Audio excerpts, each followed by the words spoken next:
Actívate, el nuevo programa de Canal You. Y hoy estamos con una persona especial. Es policía local, pero tranquilos, no nos van a cerrar Canal You. Canal You es una televisión homologada, certificada y no tenemos ningún problema. Él se llama Ernest Gómez Andújar. Hola Ernest, ¿cómo estás? ¿Qué tal, Joaquín? Buen día, buenos días. Bueno, Ernest, tengo una amistad con él desde hace ya muchos años. Este es un programa que hemos creado de activismo, pero no solo de activismo LGTBI. En Canal You estamos especialmente sensibilizados con todas las minorías. Y como digo yo además, las minorías somos mayoría, así que levantar todos la cabeza. Y hoy vamos a disfrutar realmente de una entrevista apasionante. Ernest es policía local en Valencia, es policía de calle, el que se patea las calles, el que choca con la gente en el día a día. Pero mucho más que eso. Él es licenciado en Historia. Además, es un máster en Derechos Humanos y tiene muchísimas cosas que contarnos. Yo le conozco desde hace muchos años porque ya hace como unos cuantos años organizamos desde la consultora Grupo EGF el primer congreso empresarial e institucional LGTBI en Madrid, con la participación de grandes multinacionales y trataba sobre políticas de inclusión y diversidad en el entorno laboral. Pero hoy nos va a hablar sobre todo de lo que es el cuerpo de policía y cómo está visto o cómo se está preparando esos cuerpos de seguridad de cara a los ataques de odio, a la homofobia. Coméntanos un poco primero tu papel en la calle, cómo es el día a día, cómo chocas con la gente, qué impresión tienes de esa visión de los cuerpos de seguridad, si están recibiendo esa preparación para atendernos mejor, para atender nuestras demandas.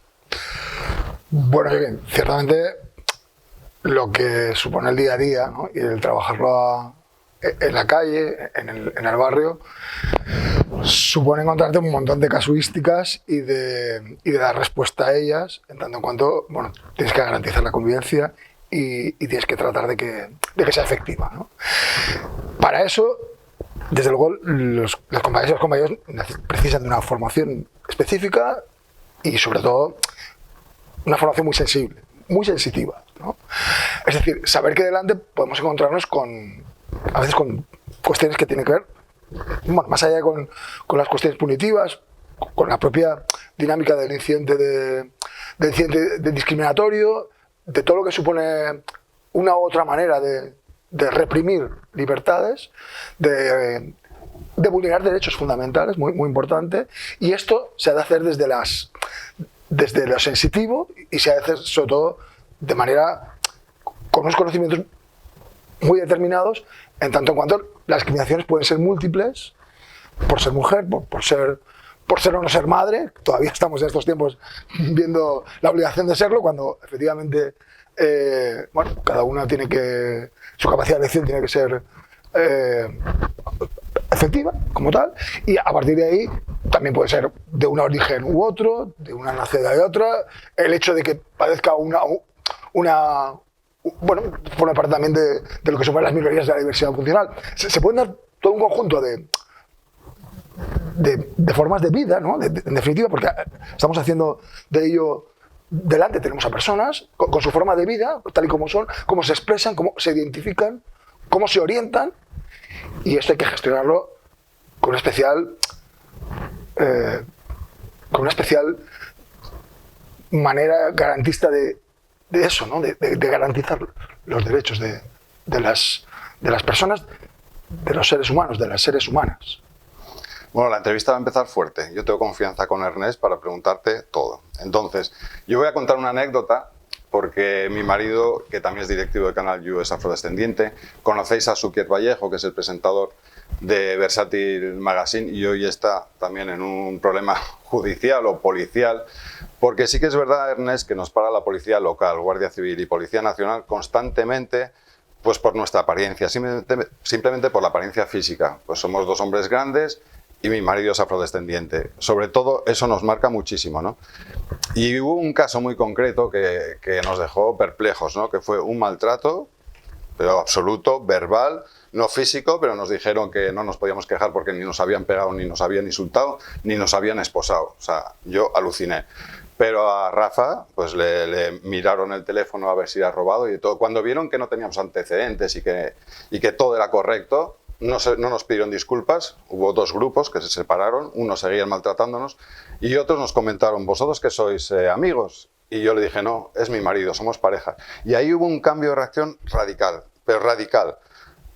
Habíamos pasado de ser delincuentes a ser homosexuales. Y la sensación que tuve yo, porque el trato mejoró muchísimo, era como que habían recibido un aviso de cuidado con las personas homosexuales, cuidado de recibir denuncias por maltrato por causa de homofobia, de racismo, no, ahí no había problema. Pero sí que la sensación clarísima que tuvimos fue esa de cuidado, les habían dado, aleccionado a los cuerpos de seguridad de cuidado con las personas homosexuales y tener esa sensibilidad. ¿Es cierto o no? Bueno, yo desde la sensibilidad y en cuestiones en las que hay que abordarlas con todos los sentidos y tener una capacidad sensorial muy importante para abordarlas. Bueno, yo desde luego, primero que nada, creo que hay que... Cualquier práctica que sea solamente el silencio ya es una forma... El no reflejar las realidades, el no significarlas, el no darles luz ya es una manera muy sublime de discriminar, ¿no? Si además esto cruzamos la línea de lo perverso, ¿no?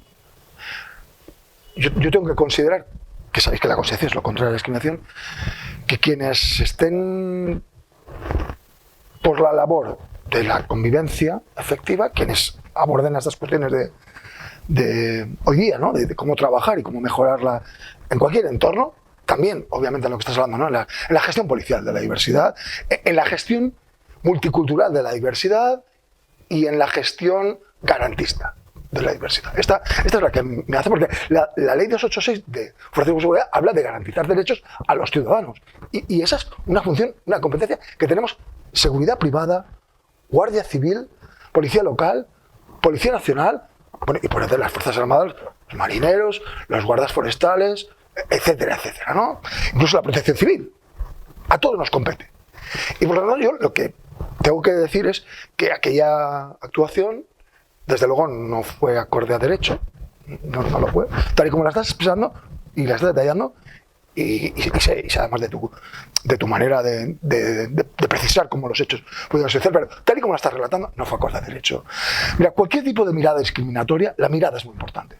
La mirada, mirarse, uno cara a cara, cuando se produce un tipo de mirada sesgada, un tipo de mirada que está produciendo cierta vulneración sospechosa de quien tenemos enfrente, si lo hace un ciudadano, esa mirada, eso es discriminación.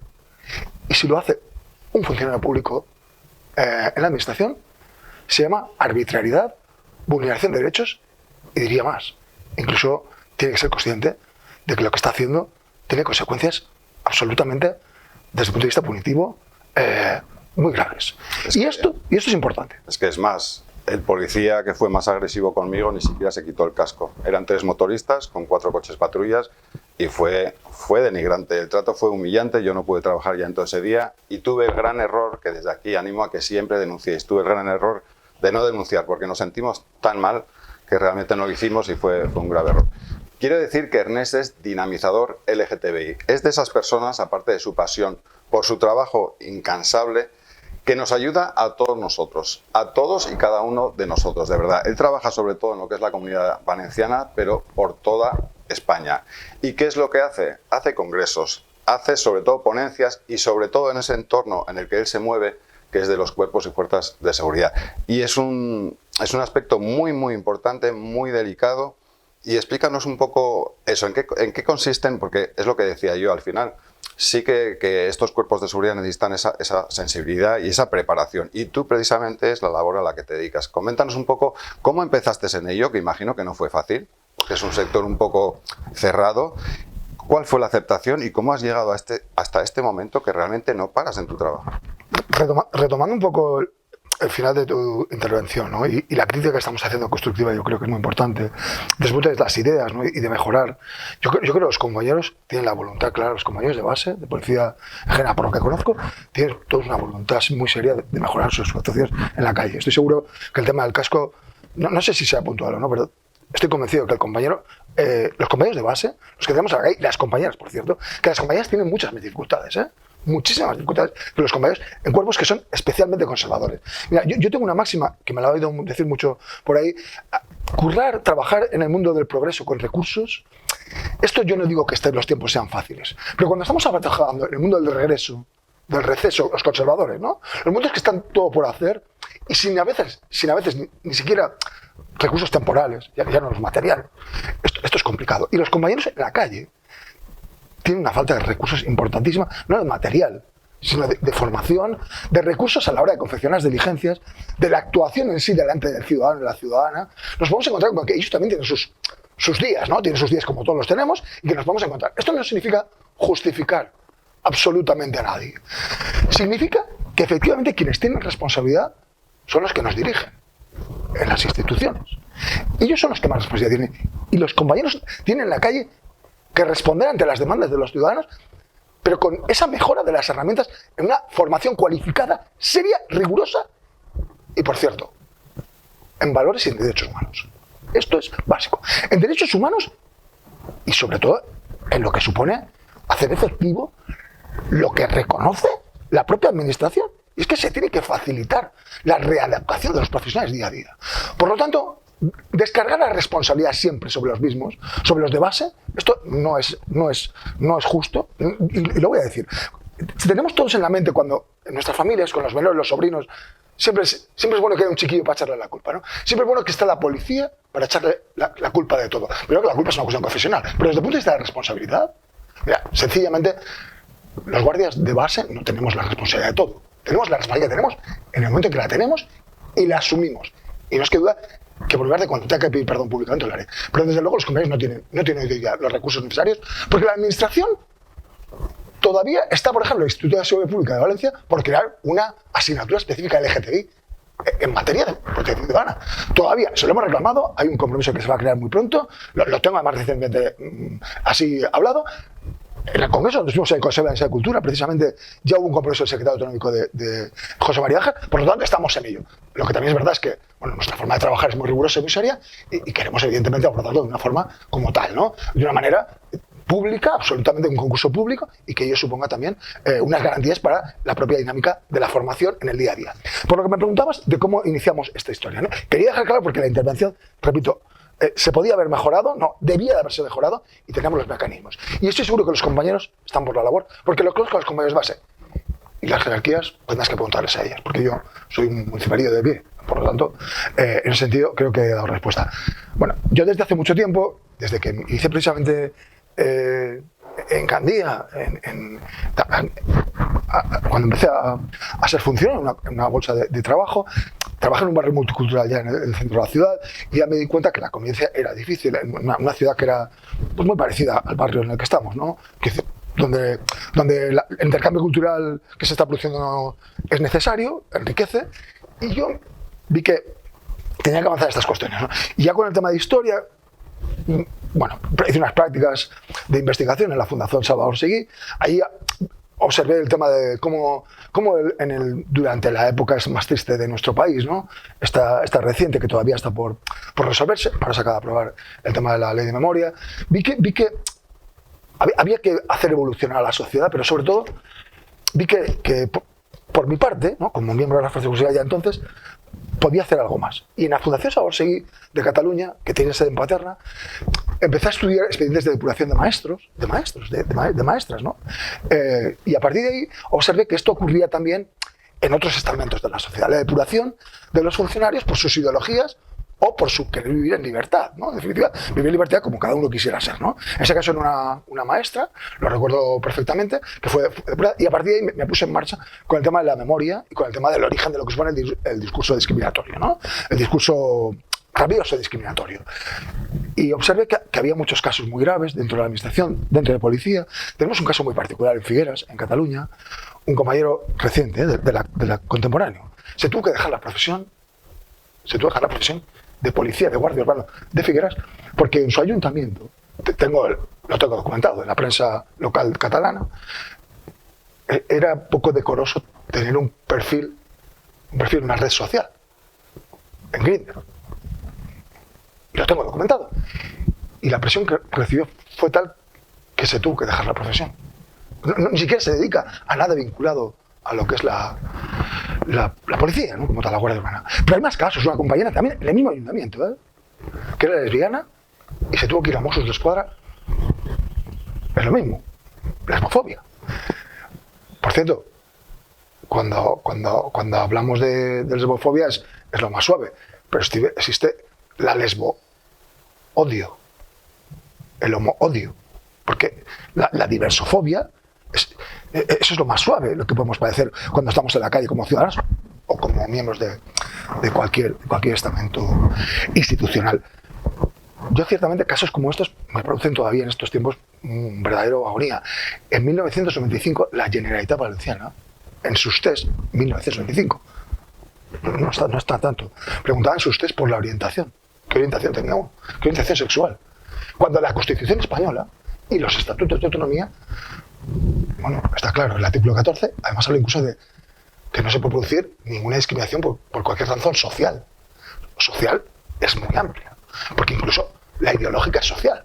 La ideología desde el punto de vista de lo que uno quiera tener en sus ideas, de representar, de ser referente y además de defenderlo, la causa LGTBI+, que está sufriendo un retroceso en estos tiempos tan grande. ¿Y cómo lo hice? ¿Por qué inicié? Básicamente, bueno, porque uno mismo empezó a padecer la represión. Y cuando uno mismo padece la represión y ve ejemplos a su alrededor, y ve casos como los que han sufrido, por ejemplo, en su día Vilalto en el frente, defendiendo el frente en aquellos momentos en Teruel, Vilalto padeció la homofobia, un brigadista internacional, defendiendo los valores de lo público, defendiendo lo que era la democracia, y que acabó cogiendo, pues, porque fue arrinconado, lo acaban cesando de su cargo de sargento, acaba cogiendo una enfermedad Vilalto y se acaba teniendo que marchar al final a su país, ¿no? A Estados Unidos. Ahí coge una enfermedad muy grave de sangre, la leucemia, es decir, un devenir que se ve venir cuando sus compañeros por el chisme lo sabían todos que era homosexual y lo acaban desplazando de trabajos, lo acaban dejando de ser, es decir, se le acaba perdiendo el brazo. Toda una continuidad de sucesos, pero no es el único caso, ¿eh? Tenemos mucho más. El caso de Ciudadanos tenemos a Lorca, que es exactamente lo mismo, es otra forma de reprimirnos, ¿no? Y en casos de compañeras y de mujeres, bueno, tenemos nada menos que, bueno, tenemos casos muy flagrantes, ¿no? El caso de Patricia Campos, era militar y se tuvo que dejar. Patricia Campos se tuvo que dejar el mundo militar y Zaida Cantero, la comandante. Evidentemente que es una cuestión de machismo lo de Zaida Cantero y que tiene que ver con el patriarcado y tiene que ver con la discriminación de género como la causa LGTBI, pero es que es la misma, la de Zaida Cantero, la de Patricia Campos, bueno, y por supuesto también la de Adriana Bordenbruggen, ¿no? Una de las mujeres lesbianas que primero salió en las Fuerzas Armadas en el 2012 y acaba perdiendo la vida. Yo creo que tenemos un montón de casos. Hemos de tomarnos eso en serio, porque lo que nos está ocurriendo a nosotros, que tenemos, bueno, unos ciertos derechos más garantistas desde el punto de vista de que cuando actuamos como policía judicial o como cuando estamos en nuestro trabajo, esto cuando lo trasladas a los ciudadanos se multiplica por 10 la represión y la discriminación. Así que me puse a trabajarlo con el convencimiento de que podía mejorar y lo estoy intentando. Porque la salida del armario, no sé, a mí me resultó incómoda, pero todos tenemos que pasar ese proceso y encima son varias salidas del armario. Una es familiar, otra es con los amigos y otra es laboral. ¿Tu forma de salir del armario fue eso? ¿Tener esas iniciativas de organizar esas ponencias? ¿O cómo fue esa salida del armario en tu entorno laboral? Lo bien cierto es que uno en su vida pública y en su vida privada va viendo lo de las miradas que decíamos al principio y va viendo lo de los gestos homofóbicos. Esto lo va padeciendo en muchos estamentos, en su vida privada y en su vida personal también. Y le hace reflexionar y ver que hay que intentarlo, porque quedarse quieto seguramente puede resultar más fácil. Yo tengo compañeras en Castellón, que es Izan, un guardia civil trans, que está dando la cara. Hay otras compañeras que se cansaron ya y que lo entiendo. En Castellón hay un montón de gente como Marta Reina, que también está dando la cara, o la compañera Ana de Nicolás, de Seguridad Privada, una jurista, increíble, que incluso está padeciendo la la propia interiorización de la transfobia en los propios colectivos LGTBI de policía. Yo quiero hacerlo público porque visibilizar estas causas contribuye a evolucionar y a mejorar entre todas y todos. Creo que todos tenemos una responsabilidad y tenemos algo seguramente que aportar y sumar. Mira, tenemos un caso muy importante también en el mundo, en Castellón, en interior, por lo que me dices de lo familiar y de cómo interiorizamos o cómo respondemos en un momento y cómo lo abordamos en positivo. Hay un caso en Castellón, en la Valdibona, muy importante, de una persona que también participó de lo que era el defender los valores de lo público y una especie también era pastora de Florencia de Plamaseguer, ¿no? Primero, él sufrió una represión, incluso su padre lo tuvo que registrar ya como Teresa, porque ya le veían formas de género femenino, ¿no? Y esto, desde el punto de vista familiar, no era bien visto en un pueblo, en Vallibona. Imagínate aquello tan pequeñito en Castellón, interior de Castellón, lo grave que podía resultar para uno mismo, ¿no? Para cómo exteriorizarlo y cómo acaba perdiendo la vida por ser como es, por defender sus ideas y por combatir frente a aquellos que su tiempo libre o su tiempo lo dedican a lo más suave que puede ser a obstruir la vida de las personas. Es lo más suave que se me ocurre, por buscar una forma suave de explicarles también a ellos que a su lado pueden tener un vecino, una vecina o un familiar y que seguramente estarán de acuerdo con nosotros, ellos que nos confrontan, estarán de acuerdo en que es bueno que entendemos que haya buen rollo en casa, buen rollo y que la convivencia sea mejor en los entornos en los que estamos, vecinales, familiares, instituciones laborales, profesionales, pero también es bueno que sepamos que la gente por esto toma medicaciones. Y claro, cuando nos solidarizamos en general, todos, unos y otros, los de unas y los otros, con los demás, sería bueno que si intentamos recibir una caja de pastillas o una cápsula, siquiera sea, seguramente contribuiríamos a ser mejor personas, incluso nosotros mismos y ellos, que en definitiva somos todos de la misma materia, o eso creo, soy diagnóstico y me creo que veo. Sí, retomamos un poco la pregunta que te he hecho antes, porque realmente yo he acudido a distintas ponencias y charlas que habéis dado, y la primera imagen que vi fue impactante de un estrado, ver a cuerpos y fuerzas de seguridad del Estado de alto nivel y uniformados, y dando la cara por la comunidad LGTBI, gracias a ti, ¿no? Es lo que te preguntaba antes. A mí aquella imagen me impactó también de satisfacción, ¿sabes?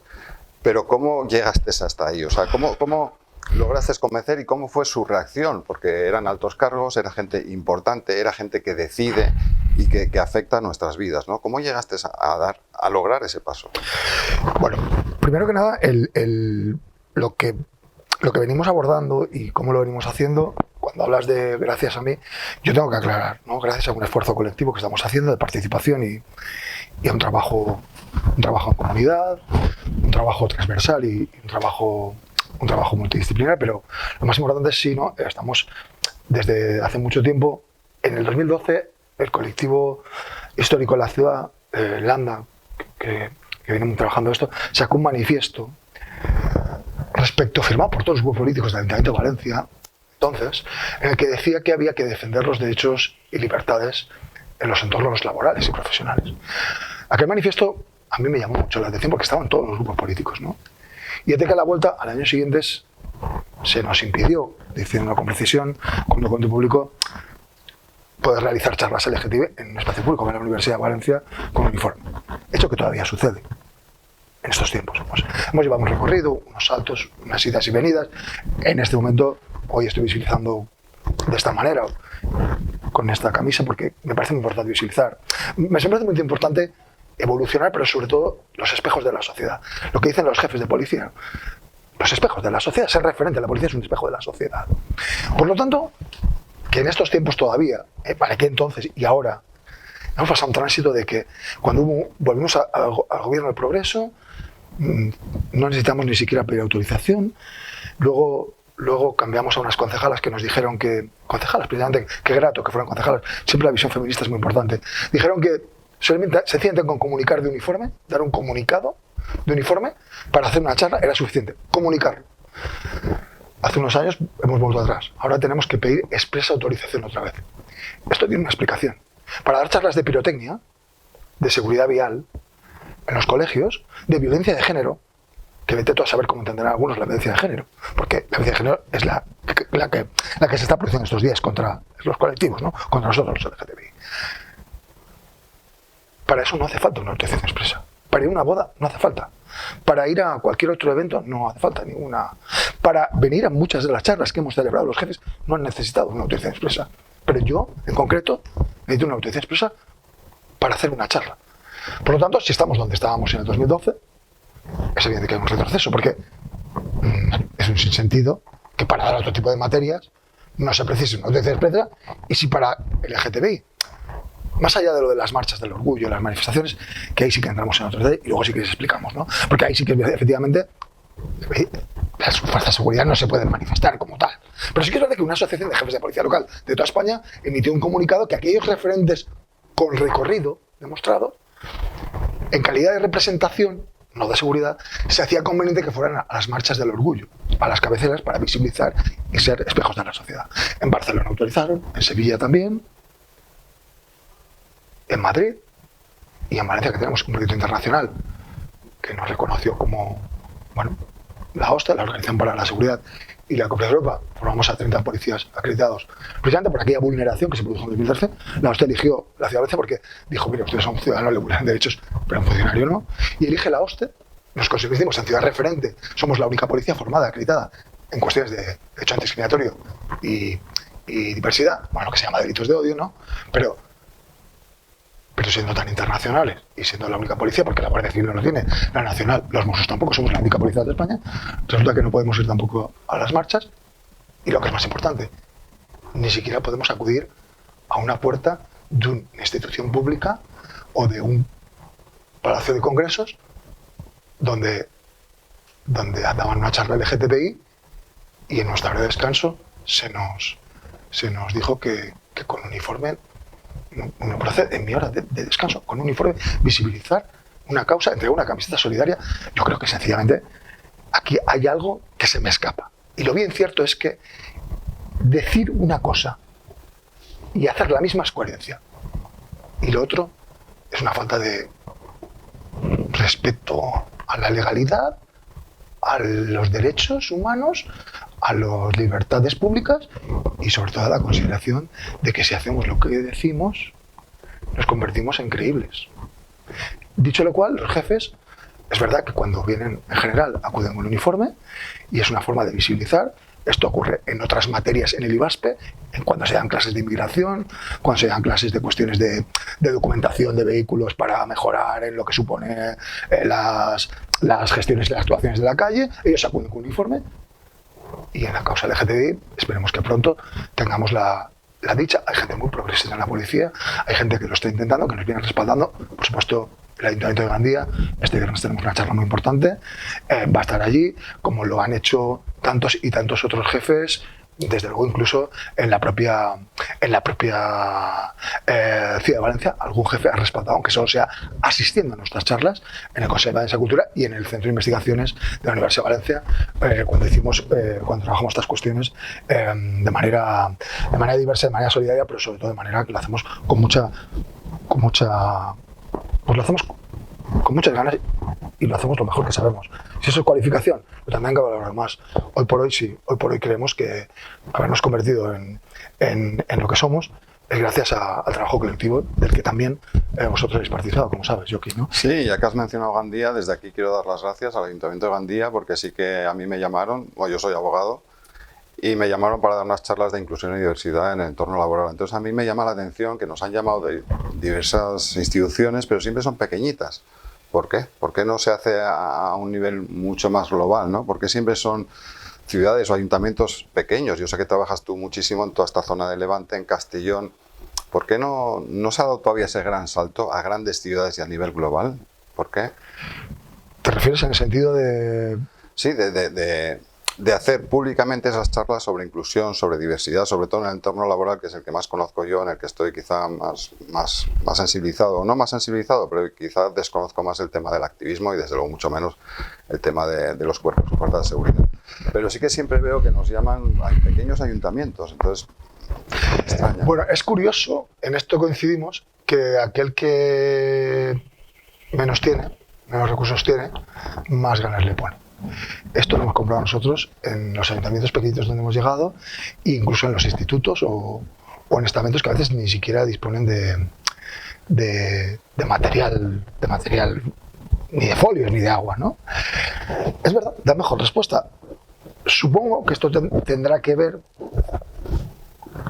con una falta de estrategia decidida de contar con las expertas y con los expertos, y lo quiero por este orden, ¿eh? Las expertas y luego los expertos. Porque quienes han padecido la discriminación en este país son la mitad de la población, que son las mujeres, y por ese orden también la cuestión trans, lésbica e intersexual.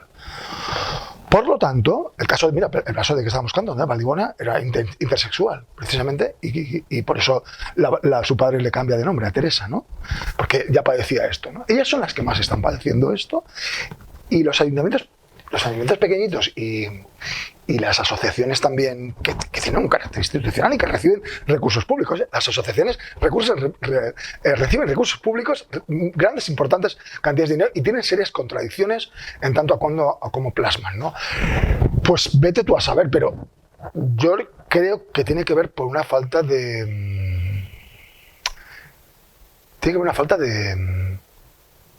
consideración y sobre todo de que deben de contar con quienes más sabéis de esto en cualquier campo y en cualquier disciplina. Y por lo que se refiere a la policía, ¿no? Que me preguntabas. Bueno, yo creo que las jefaturas y las jerarquías tienen un trabajo que hacer. Yo creo que tienen que recibir una formación específica. Eso lo dije a un jefe que forma parte del entramado institucional de la Generalitat Valenciana, como se lo he dicho a directores generales y incluso a gente de altos cargos. Yo creo que tienen que empezar a formar a los jefes antes que a las jefas. Pero también hay jefas que estas cuestiones de feminismo lo ven de una manera, porque el feminismo, cuando silencia, se está convirtiendo en lo mismo. Es el feminismo llamémosle claramente, de galería, ¿no? El feminismo de galería, el de fachada, que lo único que hace, en general, ¿no? Como otro tipo de defensas, pues hacen una praxis un poco compleja de entender, ¿no? Porque cuando dejas a las compañeras fuera de los foros policiales y tú eres a las compañeras expertas, como ocurrió en Alicante, y te traes a gente de Madrid a participar, que no digo que tengan menos conocimientos, que seguramente tengan los mejores, pero cuando estás haciendo una inversión de recursos y las tienes al lado de tu casa y las dejas fuera, las silencias, esto resulta especialmente difícil de entender y de comprender. Las dos cosas, porque algunas son LGTBI. Y cuando los recursos en lo que supone el género, ¿no? La defensa de la causa de la mejora y la convivencia, la evolución de género y la inclusión LGTBI, las compañeras o los compañeros vienen a traer expertos a defender la causa LGTBI, que conocen mucho el tema de la inmigración o otras cuestiones, ¿no? Me refiero referidas a lo que supone en general la discriminación. Pero si hay expertas LGTBI, y las hay, llaman primero a las expertas y luego llaman a los expertos. Y luego, en todo caso, colateralmente. Nosotros hemos hecho esto, hemos traído a gente colateral a abordar, ¿no? Y en ese sentido, de todas las disciplinas.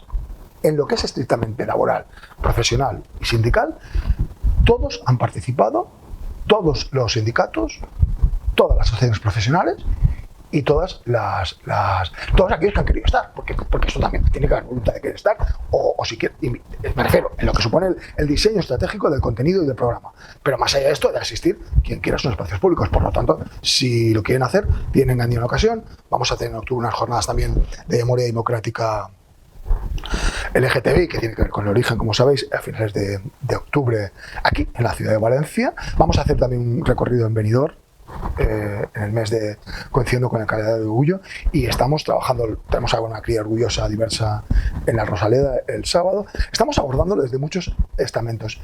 Yo creo que aquellos que tienen más responsabilidad, los jefes y las jefas, en cualquier estamento, pues cuando quieran, nosotros estamos encantados y encantadas, sobre todo encantadas, como esta mañana, de estar aquí, Joaquín. Bueno, lo que me ha alegrado, Ernest, es oírte de esa visibilidad de las mujeres lesbianas. Has dicho distintos nombres. Nosotros al principio sufrimos en Canal You, llevamos ya un año emitiendo, pero al principio nosotros tenemos un programa que se llama Let's Go, dedicado exclusivamente a chicas lesbianas y bisexuales. Y al principio nos costó muchísimo traer mujeres que se visibilicen, ¿no? Gracias a Sonia y gracias al trabajo que hemos hecho una serie de personas, sí que hemos logrado dar esa confianza a esas mujeres que necesitaban, ¿no? El gay se expone muchísimo más, pero la mujer lesbiana sufre esa doble discriminación que siempre comentamos y le ha costado más abrirse y tener esa confianza con nosotros, ¿no? Y ahora estamos muy contentos y me ha alegrado mucho también el aspecto que has comentado tú. Pero sí que ahora yo sé que tú estás especialmente sensibilizado quizá con el sector más vulnerable de nuestra comunidad, que es la comunidad trans. Has dicho también algún nombre. Nosotros también tenemos un programa dedicado a esas mujeres y hombres trans, pero sí que estás tú especialmente sensibilizado y quiero que nos cuentes un poco tu punto de vista, qué es lo que falta a nivel de derechos, a nivel... todo esto. Cuéntanos un poquito. Ciertamente, Joaquín, a ver, cuando abordamos... Hay un elemento que es fundamental, básico para entender esto, ¿no? Y es el elemento de ser vulnerable, la vulnerabilidad. Esto es un elemento fundamental que convierte a los colectivos y a las minorías en un sector de población que ve cómo retrocede en lugar de avanzar. Porque hay otra parte de la sociedad, unas mayorías, que perciben la diferencia de manera errática, ¿no? Evidentemente. La diferencia enriquece, pero la población, los medios de comunicación, de masas, al final, la sociedad ve en las minorías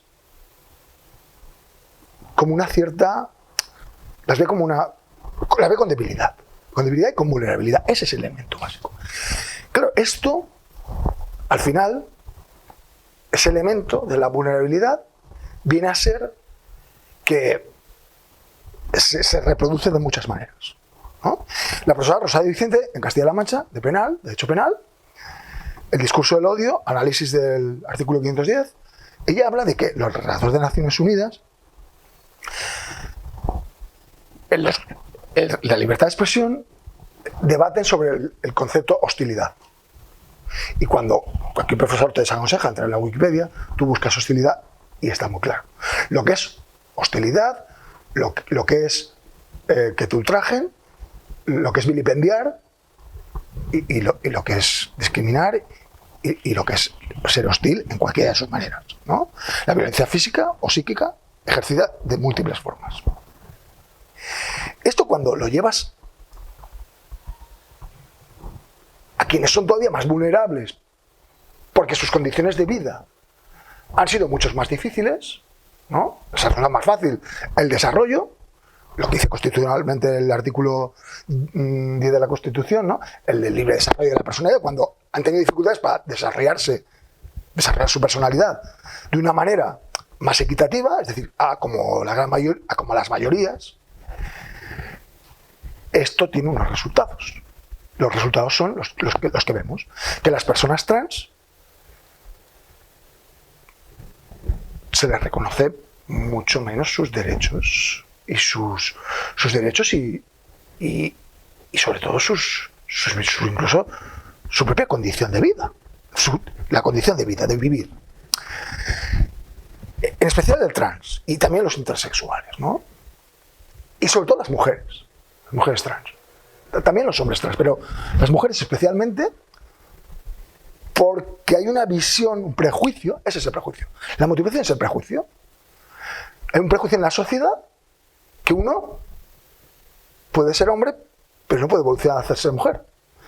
Sin embargo, sí que puede uno proferir lo que le venga en gana, cuando le venga en gana y como le venga en gana, en modo de insulto y de lo que le venga bien día tras día. Y aquí estamos los demás para aguantarlo.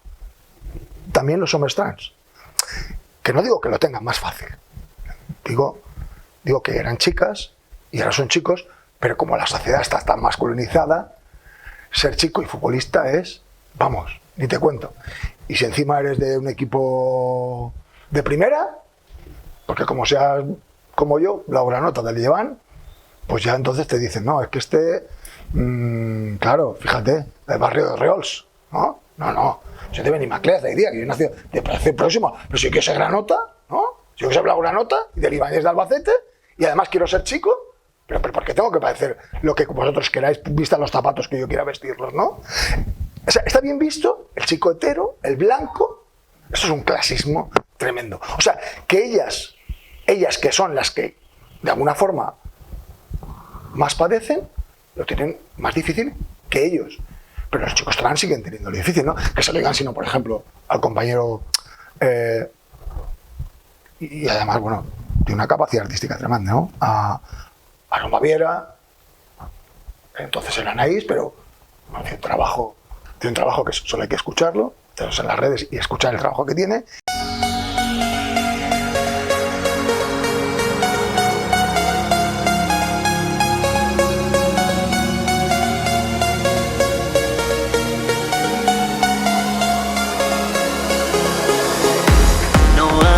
Caso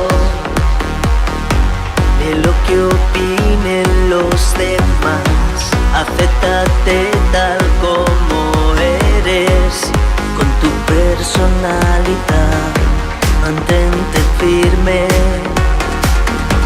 demuestra tu seguridad, no tengas miedo de vivir, siempre hay otra oportunidad. Escucha tu interior, haz caso de lo que te diga siempre, no dejes que decidan por ti. Y a partir de ahí, él sabe perfectamente que el recorrido, que la personalidad se construye, la construimos entre todas, pero también en la medida en la que la capacidad de elección es mayor o menor. Y desde luego las personas trans, todas, las mujeres más, pero también los hombres trans, lo tienen verdaderamente complicado. Y el tema lésbico, pues evidentemente hay una interiorización lesbofóbica o lesbodiosa, que a veces incluso en las propias entidades pues hemos de pensar qué es lo que ocurre. Porque yo creo que dejar de referenciar sobre Silvia Riera o sobre no lo sé, Margarida Borràs o Angie Simonis en Alicante, que era otro gran referente, ¿no? Dejarlas de referenciar y olvidarlas o omitirlas, o Fernando Lumbreras en Valencia, ¿no? También otro. Quiero decir, o tantos y tantos que han aportado tanto a la historia, defendiendo los derechos en momentos verdaderamente muy difíciles. Era muy difícil cuando Rafael Condeltiti actuaba en los escenarios. Él podía tener su ideología, yo en las ideologías de cada uno desarrolla como quiere, pero Rafael Condeltiti, algo hay que reconocerle, ¿no? Y es que cuando subía a los escenarios decía quién era, estaba expresándose, se expresaba públicamente que había iconos que le decían al franquismo: oiga usted, más allá de darnos a ganar dinero o no, pues queremos vivir en paz, en libertad, y queremos, sobre todo, pues convivir, pues lo que hacemos hoy en día, pero de manera efectiva. A mí la convivencia o la tolerancia, mira, para ustedes, como herramienta para el mundo por desarrollar, sea Marruecos o pues la tolerancia, será una magnífica herramienta. Pues que yo sepa, en Melilla y en Ceuta estamos en Occidente, de ahí para arriba. Por lo tanto, tenemos derechos reconocidos constitucionalmente y en los estatutos, y por tanto, las personas trans tienen la misma dignidad. La dignidad es un derecho progresista que está reflejado y que hay que hacerlo valer en todos los estamentos. Y el que lo silencie, sea de donde sea del regreso o del progreso, quien silencie que la dignidad hay que hacerla valer, yo creo que está contribuyendo a la diversofobia. Yo sí que creo, sin duda, que la comunidad trans es la más vulnerable de toda nuestra comunidad, ¿no? Y desde luego la más valiente. O sea, yo también tenía cierto desconocimiento. Desde que estamos en Canal You he tenido un contacto estrecho con muchos hombres y mujeres trans y me parecen realmente admirables, con un valor increíble que yo mismo no lo tendría, ¿no? Entonces sí que creo que merecen esa especial atención, esa especial dedicación. Y claro, cuando la gente reclama, porque al final la homofobia, la transfobia, al final es ignorancia, falta de cultura, falta de viajar, falta de todo, ¿no? Y quieren que mostremos referentes, pero claro, ¿cómo vamos a mostrar referentes de empresas, de empresarios y empresarias trans, si hasta hace muy poco han estado marginadas a la prostitución, al espectáculo? O sea, es muy difícil mostrar esos referentes. Entonces yo creo que sí que hay que hablar muchísimo, ¿no? Por ejemplo, en el congreso que organizamos hace unos años y al que acudiste tú, a mí me llamó la atención que hubo un sector trans que reclamó, y luego salió además en prensa, tuvo bastante eco, que reclamó ese divorcio de la T de nuestra comunidad, ¿no? Reclamando que tienen una serie de necesidades especiales y que no encajaban para nada dentro de la L, la G y la B, ¿no? Y la I. ¿Tú qué opinas de eso? A mí me ha hecho reflexionar muchas veces y no lo tengo claro, ¿no? ¿Tienes una idea de eso? Yo vengo desde hace un tiempo defendiendo los derechos de las humanas, los derechos humanos, no los derechos humanos, los derechos humanos. Los derechos humanos engloban a los derechos de las mujeres y a los de las personas, a todos los derechos humanos, porque creo que es muy importante, ¿no? Que las derechas humanos pues tienen que intentar ponerlo un poquito más fácil. Yo creo que un poco están intentando en el mundo liberal. En el liberalismo creo que se está dando. Yo soy demócrata social y agnóstico y me creo lo que veo, y en todo caso tengo una sensación de que se está evolucionando respecto a esta cuestión de una manera, sobre todo yo creo que las responsables institucionales se lo toman un poco más en serio, de una visión más feminista. Feminismo y LGTBI deben de ir de la mano, porque siempre ha sido así. La historia lo reconoce en un montón de textos. Yo, por ejemplo, vengo a citar también uno de Acción travesti callejera revolucionaria, supervivencia, revuelta y lucha transantagonista, de Silvia Riera, una activista que llegó a estar en Castellón, y de Johnson, Policía Online. Esto viene desde hace mucho tiempo así. Hay muchas compañeras trans que vienen defendiéndolo y hay compañeras en el mundo liberal, conservador, que también lo vienen haciendo. Por lo tanto, debemos de ir de la mano los demócratas sociales, socialdemócratas y todas juntas, que creamos que la diversidad es vida. Y sobre todo que creamos que es posible mejorar y evolucionar de manera efectiva. Mira, la cuestión trans y la cuestión feminista tienen que estar seguras de que las derechas humanas al final son personas también. Por lo tanto, si somos personas y somos mujeres o somos dinamizadoras, pues hemos de saber que la Constitución, ya lo he dicho antes, habla de que no cabe la discriminación por cualquier condición social. Y por social entendamos lo social, lo cultural y la sociedad de culturas en las que estamos. La transformación tiene que ser cultural. Y la sociedad tiene que contribuir. Y la sociedad somos todas. La sociedad no es un ente abstracto. La sociedad somos los que estamos aquí hoy y los que están fuera viéndonos. La sociedad no es una asociación o dos. La sociedad está conformada por miembros y por gentes de una sociedad, ¿no? Que todas y cada uno tenemos unos derechos y unas obligaciones, y que además es de estar contemplado en un montón de legislación internacional desarrollada por la ONU. Además están contempladas en las recientes leyes legislativas autonómicas. La última, la de Castilla-La Mancha, de las más exitosas además, incluso en memoria democrática.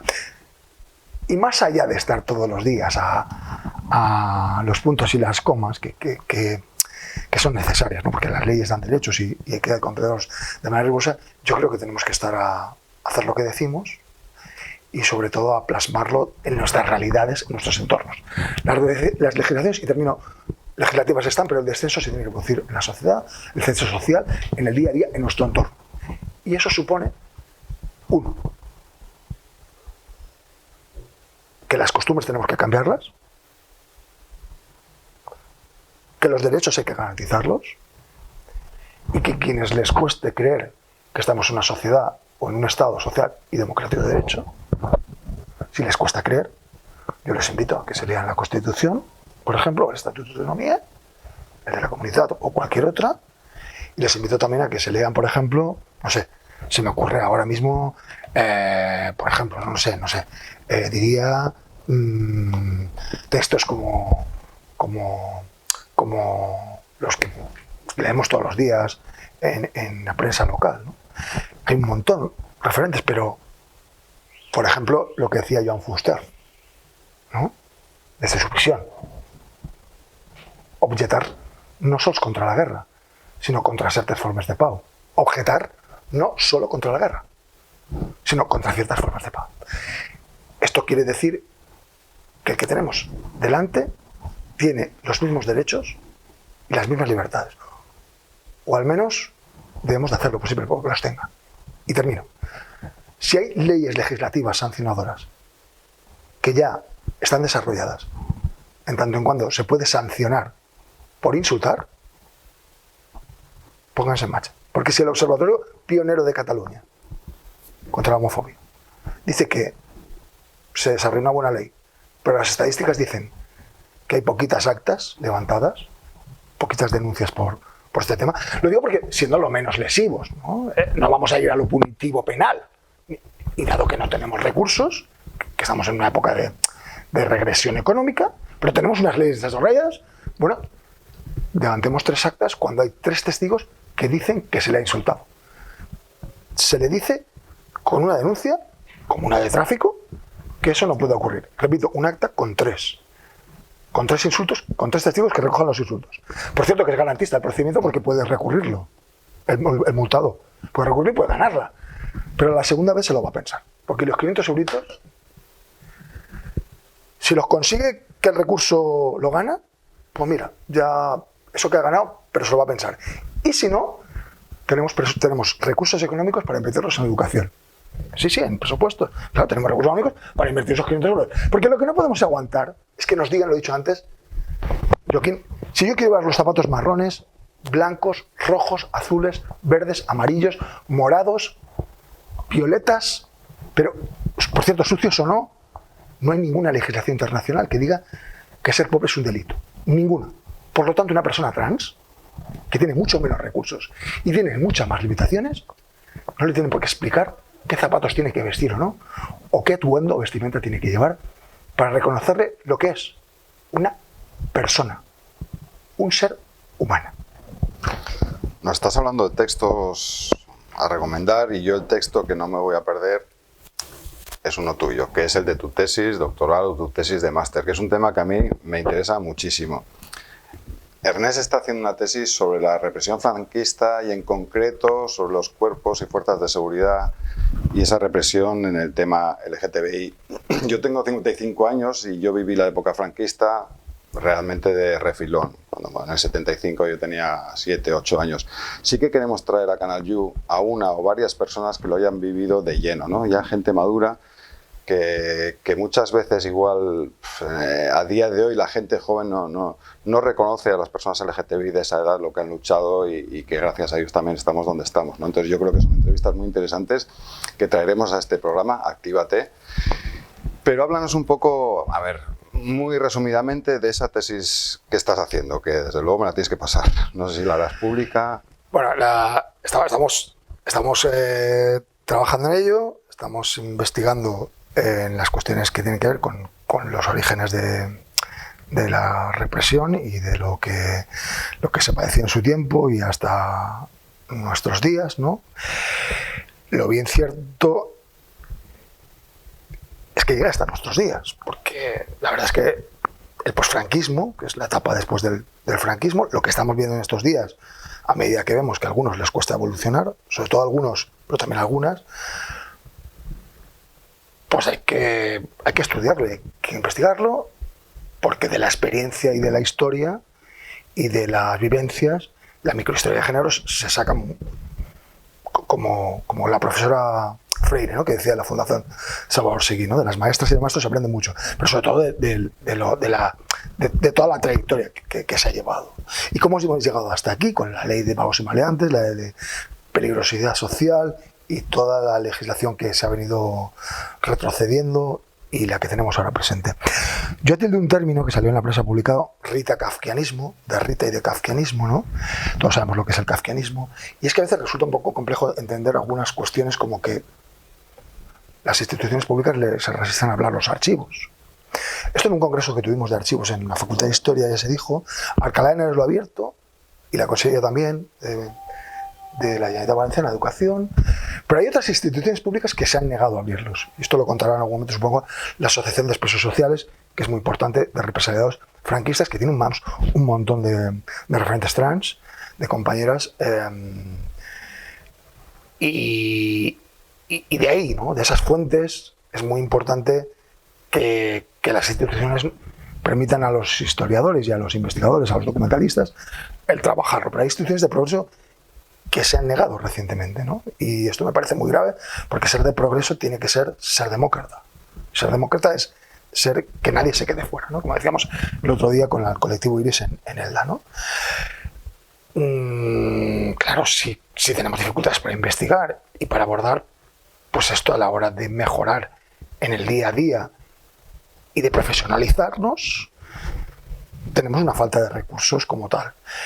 De recursos incluso de compromisos que tienen los responsables públicos y sus dirigentes. En mi tesis, digo que cuando la vamos a presentar,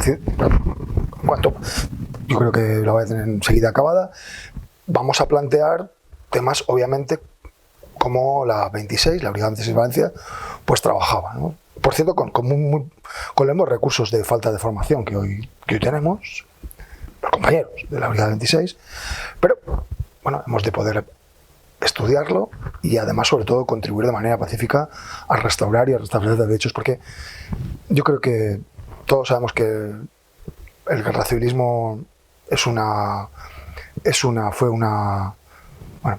forma que estuvo ahí y que padecieron más quienes menos tenían, ¿no? La gente obrera, pero mejor hacerlo de manera pacificadora, sin hogueras, solo las hogueras dejarlas para San Juan, y lo más importante, ¿no? Que la administración pública es subsidiaria, en tanto en cuanto la amnistía pues nos reconoció lo que ocurrió, fue un paso adelante, así un salto en el vacío, y la administración tiene que económicamente y también desde el punto de vista del reconocimiento que supone de la memoria, del reconocimiento de la dignidad de aquellos que contribuyeron. Este es lo que pretendo en la tesis doctoral, y que además incluso, pues obviamente hablaré de temas como los que ya hemos citado aquí, ¿no? Y temas tan importantes como compañeras que en Palma de Mallorca, Sonia Vivas, también lo ha padecido de manera muy grave. Hay una sentencia del Tribunal Superior de Justicia de Baleares, en este sentido, que viene a decir que lo que padeció Sonia Vivas pues es lo que venimos padeciendo muchos y muchas, pero a mí me parece muy importante hacerlo de otra manera, y es la siguiente, y termino yo aquí. Los planteamientos que quieran hacer los compañeros y las compañeras en sus proyectos, yo no tengo otra cosa más que respetarlos, respaldarlos incluso y valorarlos positivamente. Creo que seremos más serios y seremos mejor si la praxis profesional y la praxis, la ética en general, ¿no? Los códigos deontológicos de cualquiera, tú que eres de derecho, pero sabes lo que estoy diciendo, ¿no? Creo que si lo hacemos de manera seria, rigurosa y sin amarillismos, sin estridencias, sin populismos, si lo hacemos de manera garantista desde el punto de vista propiamente demócrata y sobre todo conciliador, de concordia, puede tener un mejor resultado. El ir de la mano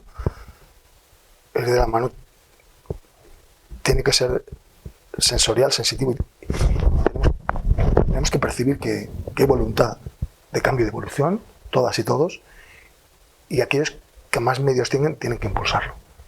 Y los que tengamos menos medio o utilicemos otras fórmulas, en mi caso lo único que digo es que el proyecto sigue abierto permanentemente, se puede incluir cualquiera, ni siquiera el condicionante de la de lo personal. La química personal es un elemento para poder participar. Al revés, estamos encantados de que quienes dejen de tener química se incorporen y multipliquen, pero lo más importante es que desde la historia y desde la memoria, que me preguntabas, y en cuanto a la tesis, pues consigamos reconocerles a aquellas personas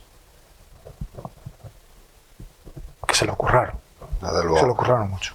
Cuando finalices la tesis, espero que me permitas leerla y te pediré por favor que vuelvas aquí para así contarnos en detalle. Va a ser pública, va a ser en el Instituto de Derechos Humanos, será pública, con lo cual podéis acceder fácilmente, pero además tendréis una invitación expresa para asistir. Espero que sea pronto, porque es verdad que estamos trabajando intensamente, pero lo cierto es que estamos priorizando y este es uno de mis objetivos, la memoria democrática, en tanto en cuanto yo también soy nieto de un abuelo represaliado del franquismo, que estuvo en el frente, en Albacete, y de alguien que estuvo, su cuñado, que estuvo en San Miguel de los Reyes por ser rojo en la cárcel. Lo tengo en el expediente y lo aportaré.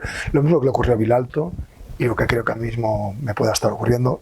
No lo sé si me puede estar ocurriendo porque lo tengo que reflejar y lo tengo que reflexionar. La reflexión, el debate, ayuda mucho.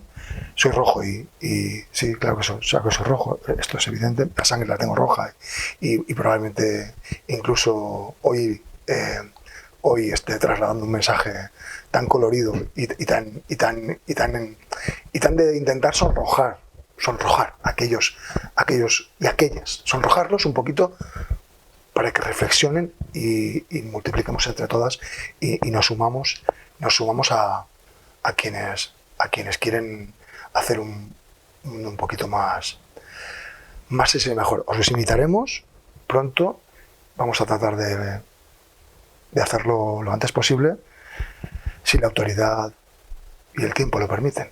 Pues ahí estaremos, te agradezco un montón.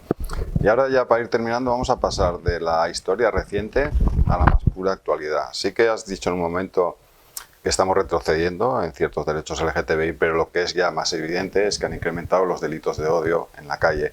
Yo tengo una opinión personal, pienso que es claramente consecuencia de ese auge de partidos de extrema derecha que se está dando en toda Europa y en todo el mundo, pero en España también. ¿Qué opinas de eso? ¿Crees que hay ese vínculo directo o no? ¿O se debe a otras causas? Yo creo que estos partidos dan cobijo a ese odio, ¿no? O sea, entonces... Bueno, pues ciertamente está habiendo un retroceso. Esto es indudable porque solo hay que leer todos los días la prensa local. Joan Romero, profesor académico de Geografía Humana, decía que los conflictos internacionales, a los cuales se refieren todos los días, están en el ámbito local. No sé, mira, yo en todo caso, respecto a las cuestiones que tienen que ver con lo que me estás diciendo y esta gente que se dedica tiene su dedicación exclusiva, eso es la exclusividad, que se exclusivan a la insidia y a la inquisitorial manera de entender su única diversidad, el pensamiento único, y que solo hacen que intoxicar y chismes y más que otra cosa, pues lo de la rumorología esta, ¿no? Que al final yo creo que lo bueno es documentarlo y lo bueno es poder demostrar las cuestiones que tienen que ver con cómo mejorarla, y lo que estamos leyendo es un reflejo de lo que está sucediendo en ese proceso, ¿no? Pues no sé, pues termino con una publicación de la Facultad de Derecho de Albacete que me hicieron llegar, Pisar la Hierba, en un concurso internacional de haikus, que son poesías japonesas, ¿no? Como sabéis, y hay una de ellas, ¿no? Hay una de ellas, ¿no? En las que su autora, Juana Navarro Muñoz, que es de Albacete, dice algo así el texto. Lo digo por si les sirve de algo, ¿eh? Lo digo con toda la... Bueno, pues si me queréis decir que soy un poco suelto, pues también, me da igual. Pero el rumor del agua al caer sosiega la mente. Yo creo que cuanto más serenos estemos y cuando la respuesta sea más pacífica, pues mejor. Y si no puede ser, pues que le pongan 500 euros de multa. Bueno, Ernest Gómez Andújar, muchísimas gracias por tus recomendaciones literarias, por tus recomendaciones, por estar en Canal You y sobre todo por esa labor que yo conozco en detalle y que haces día a día en favor de todos nosotros. Así que nada, de corazón, muchísimas gracias por estar aquí. Contamos contigo para otros programas de Actívate, que yo sé que vas a colaborar, que nos vas a permitir incluso ir a grabar alguna ponencia, que incluso yo te voy a pedir que nos traigas a esa persona que yo quiero que haya vivido esa represión franquista, que ya tenga cierta edad y que nos cuente en detalle muchas cosas. O sea que contamos con toda tu colaboración. Muchísimas gracias, Ernest, por estar aquí, de verdad. Déjame que refiera que eres un comunicador y eres un... Bueno, sobre todo eres demasiado generoso, incluso agradeciéndome hoy a una comunicadora. Di un curso con ella de comunicación en la Universidad Miguel Hernández de Elche, ¿no? Aquello que decía Miguel Hernández, tristes armas si no son las palabras, y en tanto en cuanto a las palabras, ella que me enseñó, María Luisa Martín Miranda, una de tantas, ella viene a decir algo así como que cuando estoy